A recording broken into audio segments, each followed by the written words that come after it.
Assalamualaikum warahmatullahi wabarakatuh dan salam sejahtera. Saya Siti Nur Syahira binti Muhammad Syafa. Saya berkhidmat di SMK Taman Setiawangsa. Saya merupakan option pendidikan khas. Hari ini saya akan membentangkan tentang budaya kerja kelas pertama, amalan 8S. S yang pertama, salam. Guru perlu mengamalkan sikap memberi salam atau menyapa terlebih dahulu supaya tampak lebih mesra bersama dengan anak murid. S yang kedua, sayang. Guru harus memiliki sifat kasih sayang dalam diri yang tidak kira antara murid-muridnya. Yang S yang ketiga, segak. Guru perlu berpenampilan yang menarik, kemas dan sesuai apabila di sekolah supaya dapat menarik perhatian anak murid semasa PDPC. S yang keempat, segera. Guru perlulah bertindak cekap, pantas dalam pelbagai situasi yang dihadapi tanpa memberikan sebarang alasan.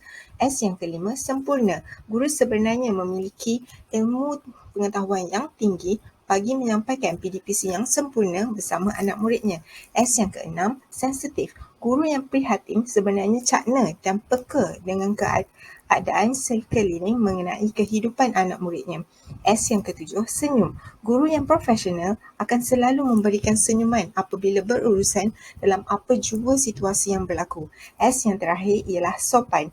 Guru haruslah menggunakan bahasa dan perbuatan yang sopan apabila berinteraksi dengan anak-anak muridnya.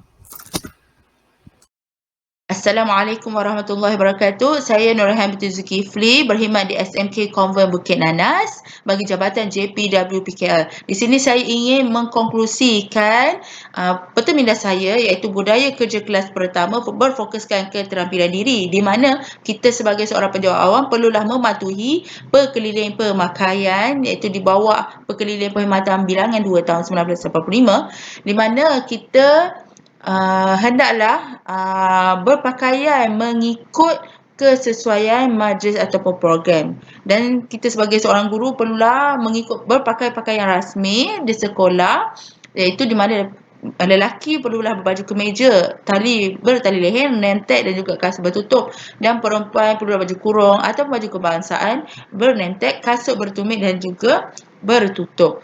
Ya, sebagaimana keterampilan ini penting, ia menunjukkan sifat kepribadian yang membina dan memelihara harga diri kita bila berdamping dengan orang lain dalam bersosial.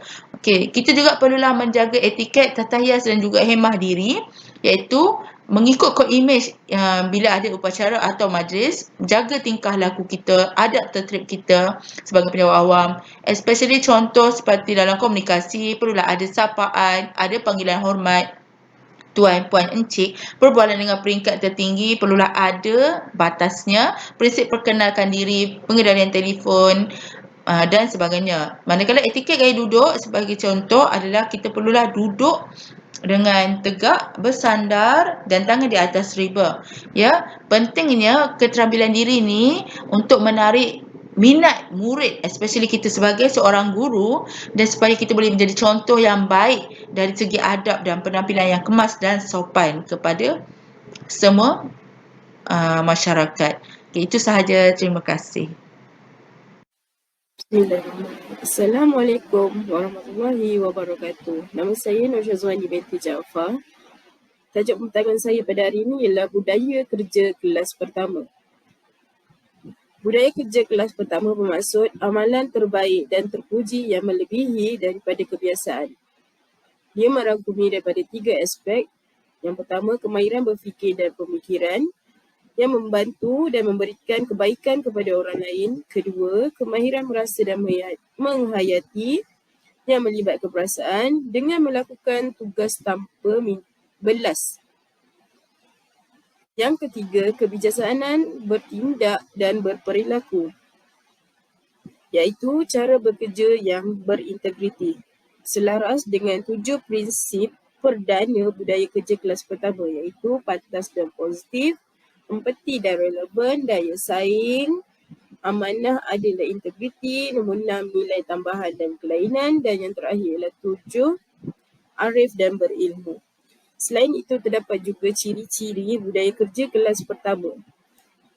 Pertama, tidak cerewet dalam melakukan tugas dan tanggungjawab. Kedua, membantu tanpa diminta. Ketiga, bersedia datang awal dan balik lewat dalam menjalankan tanggungjawab. Keempat, melibatkan diri dalam aktiviti sukarela yang boleh menaikkan imej organisasi. Dan kelima, tidak menimbulkan masalah kepada badan organisasi sendiri. Terakhir, pengurusan pelanggan juga merupakan budaya kerja dalam kelas pertama. Terdapat 8 S yang boleh dilakukan dalam berkomunikasi dengan orang awam. Yang pertama, salam. Kedua, sopan. Ketiga, sayang. Keempat, segak. Kelima, segera. Keenam, senyum. Ketujuh, sensitif. Dan yang terakhir ialah sempurna. Itu saja daripada saya, budaya kerja kelas pertama. Sekian, terima kasih.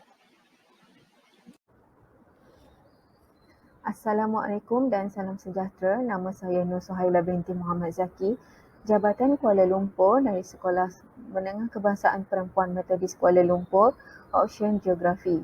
Saya akan bentangkan tajuk tanggungjawab dan peranan pegawai yang bertajuk rasuah. Definisi rasuah ialah penerimaan dan pemberian suapan bertujuan melakukan sesuatu perbuatan berkaitan tugasan rasmi. Panggilan rasuah yang dikenali ialah kautim, duit kopi, settle, under table, duit pelincir dan sebagainya. Kesan-kesan rasuah secara umum ialah menjejaskan kerincinan dan kecekapan pentadbiran kerajaan, berlaku ketidakadilan ekonomi, meningkatkan jurang antara yang kaya dengan yang miskin, meningkatkan kadar jenayah yang boleh mengancam keselamatan negara, nyawa dan harta benda, meningkatkan kos sara hidup. Selain itu, kesan rasuah secara individu ialah didenda dan dipenjara, harta yang diperoleh hasil rasuah dirampas, keluarga pelaku dipandang hina, peluang kemajuan dalam kerjaya terjejas dan tiada keberatan hidup. Sekian, terima kasih. Assalamualaikum warahmatullahi wabarakatuh. Saya akan membentangkan tentang topik budaya kerja kelas pertama sebagai seorang guru. Yang pertama, bagaimana cara berfikir dan pemikiran seorang guru ialah guru perlulah berfikiran positif, rasional dan bijaksana dalam menghadapi dalam apa juga situasi. Yang kedua, memastikan, membantu dan memudahkan dalam memberikan kebaikan kepada orang lain kerana peranan seorang guru bukan sahaja mengajar tetapi memupuk nilai positif dan nilai baik kepada anak-anak murid dan masyarakat. Yang kedua, cara merasa dan menghayati. Guru berkebolehan menguruskan emosi dan perasaan sendiri dan orang lain. Dalam berhadapan dengan dalam sesi pengajaran dan suasana kerja, sudah pasti ada beberapa situasi yang melibatkan gangguan emosi dan seorang guru. Jadi, seorang guru perlulah pandai dan boleh mengawal situasi tersebut dengan mengawal emosi dan perasaan mereka serta anak murid dan orang lain juga. Seterusnya, melakukan tugas tanpa diminta dan melebihi kebiasaan. Tentang apa yang diberikan ataupun tugas yang diberikan oleh guru, hendaklah memberikan yang lebih daripada yang diminta. Yang seterusnya, cara bertindak dan perilaku melahirkan amalan baik dan terpuji. Ya, betul. Sebagai seorang guru adalah menjadi role model kepada anak murid, bukan sahaja memberi ilmu tetapi mendidik dan memberi contoh kepada mereka supaya memupuk nilai murni yang menjadi ikutan yang baik kepada masyarakat. Dan yang terakhir, bertindak pantas dan responsif dalam perkhidmatan. Maksudnya dalam melaksanakan tugas, dalam menyiapkan tugas dan melaksanakan tugas, seorang guru perlulah responsif, memberikan yang terbaik dan menyiapkan tugas yang diberikan dengan waktu yang ditetapkan. Terima kasih.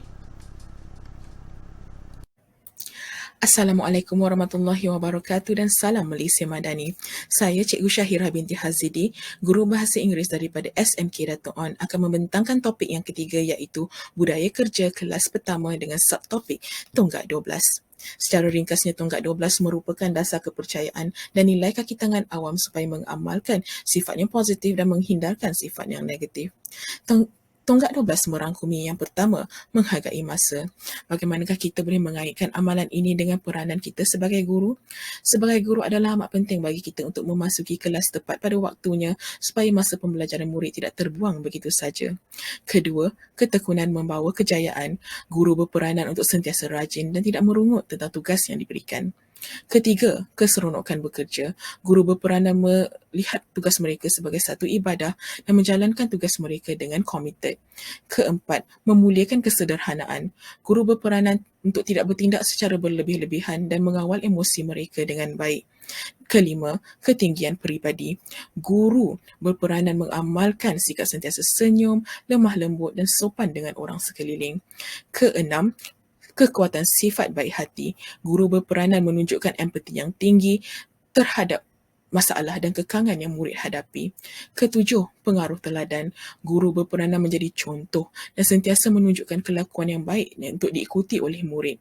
Kelapan, kewajipan menjalankan tugas. Guru berperanan untuk cakna dengan tugas dan menghasilkan kerja yang berkualiti. Kesembilan, kebijaksanaan berhemat. Guru berperanan untuk menggunakan peruntukan yang diberikan kepada mereka secara berhemat dan tidak membazir dalam pembelian. Kesepuluh, keutamaan kesabaran.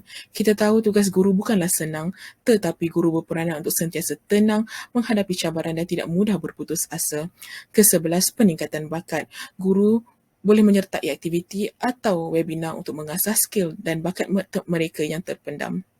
Dan yang ke-12, nikmat mencipta. Guru berperanan untuk sentiasa kreatif dan inovatif dalam mencari cara pengajaran yang efektif untuk murid yang mempunyai skill dan potensi yang berbeza. Dengan itu, sekian saja daripada saya. Terima kasih. Assalamualaikum dan salam Malaysia Madani. Nama saya Muhammad Ali Farhan bin Mio Muhammad Izzah dan sekarang berkhidmat di SMK Sinar Bintang. Untuk tugasan Perteminda, saya memilih topik ketiga iaitu budaya kerja kelas pertama dengan subtopiknya layanan terhadap tetamu. Layanan terhadap tetamu. Yang pertama, memberikan salam. Maksudnya memberikan tanggapan pertama yang positif kepada pelanggan kita. Kita berikan tanggapan yang positif, jadi pelanggan kita rasa aura positif tu bila mereka datang ke tempat kita. Yang kedua, menyambut dengan senyuman. Kita lebarkan senyuman kita, maniskan senyuman kita. Supaya apa? Pelanggan akan berasa mesra dan dialu-alukan kedatangannya. Itu yang kedua. Yang ketiga, bertutur dengan jelas. Maksudnya supaya pelanggan mudah memahami maklumat yang kita sampaikan kepada mereka. Itu yang ketiga. Yang keempat, tertib dan berbudi bahasa. Maksudnya apa? Kita menjaga kelakuan dari segi pemakaian, tutur kata kita dan intonasi yang sesuai. Satu lagi, body language ataupun bahasa badan yang sesuai. Itu yang keempat. Yang kelima, pemikiran image yang baik. Maksudnya apa? Kita sentiasa berfikiran positif dan proaktif serta menunjukkan nilai profesionalisme yang tinggi. Supaya apa? Dalam apa-apa keadaan sekalipun, kita sentiasa menunjukkan imej kita sebagai penyawat awam, seorang yang sangat profesional. Jadi itulah 5 layanan terhadap tetamu untuk kita dalam sektor kerajaan ini. Sekian dahulu. Terima kasih. Assalamualaikum warahmatullahi wabarakatuh. Saya Tengku Isyraq Mana binti Tuan Abdullah dari SMK Majarara, Guru Bimbingan dan Kaunseling. Hari ini akan berkongsi tajuk budaya kerja kelas pertama. Subtopiknya amalan 8S. S yang pertama, salam. Menerima pelanggan dengan mesra dan disusuli dengan ucapan salam dengan nada yang lembut dan sopan. S yang kedua, menjalankan tanggungjawab dengan amanah dan bersikap profesional mengikut etika ketika melaksanakan tugas. S yang ketiga, memastikan pakaian sentiasa bersih, kemas serta berpakaian lengkap. S yang keempat, segera memberi perhatian kepada pelanggan tanpa berlengah. S yang kelima, menyediakan persekitaran yang kondusif dan sempurna untuk pelanggan. S yang keenam, sensitif, mempunyai sikap menghormati dan mengutamakan pelanggan dan prihatin, peka dan responsif terhadap pelanggan. S yang ketujuh, memberikan senyuman ketika bercakap walaupun melalui telefon agar pelanggan dapat merasai kemesraan. S yang ke-8, sopan, memberi layanan mesra dan sopan kepada pelanggan serta berpakaian sopan mengikut etika pemakaian. Meraih kerja kelas pertama bertujuan untuk melahirkan meraih kerja yang berkualiti dan cemerlang dan meningkatkan keberkesanan sistem penyampaian perkhidmatan agensi kerajaan. Sekian, terima kasih. Wabillahi taufiq wa hidayah. Wassalamualaikum warahmatullahi wabarakatuh. Assalamualaikum dan salam Malaysia Madani. Nama saya Muhammad Amirul Ashraf bin Makri, sekarang berkhidmat di SK Desa Pandan. Okey, untuk tugasan Perteminda saya memilih topik kedua, tanggungjawab dan peranan pegawai di bawah subtopik ancaman keselamatan. Okey, yang pertama adalah espionage. Espionage adalah kegiatan untuk memperoleh perkara terperingkat dengan cara tersembunyi atau salah di sisi undang-undang bagi tujuan memudaratkan keselamatan ataupun kepentingan Malaysia. Okey, yang kedua adalah ancaman cyber yang berlaku merangkumi jenayah cyber, ketirisan maklumat berperingkat, hacktivism, kerentanan teknologi serta kandungan internet yang berbahaya. Okey, ketiga adalah terorisme. Menggunakan keganasan atau paksaan untuk mencapai suatu tujuan atau matlamat. Keempat adalah subversif. Kegiatan yang dijalankan oleh individu ataupun berkumpulan bertujuan untuk meracuni pemikiran rakyat dan menggulingkan kerajaan. Kelima adalah pelampau, suatu kegiatan yang radikal ataupun melampaui batas dan bertentangan dengan undang-undang negara menimbulkan masalah kepada unsur-unsur keselamatan dan ketenteraman awam. Keenam adalah kelemahan manusia. Kelemahan manusia ada satu keinginan untuk menunjuk-nunjuk kecuaian di atas perintah keselamatan, berbual perkara terperingkat di tempat awam, kecuaian akibat pengaruh dadah dan alkohol. Ketujuh adalah sabotaj. Satu perbuatan bertujuan menyebabkan kerosakan fizikal untuk kepentingan sesuatu negara asing ataupun sesuatu tujuan politik. Okey, itu sahaja daripada saya. Terima kasih.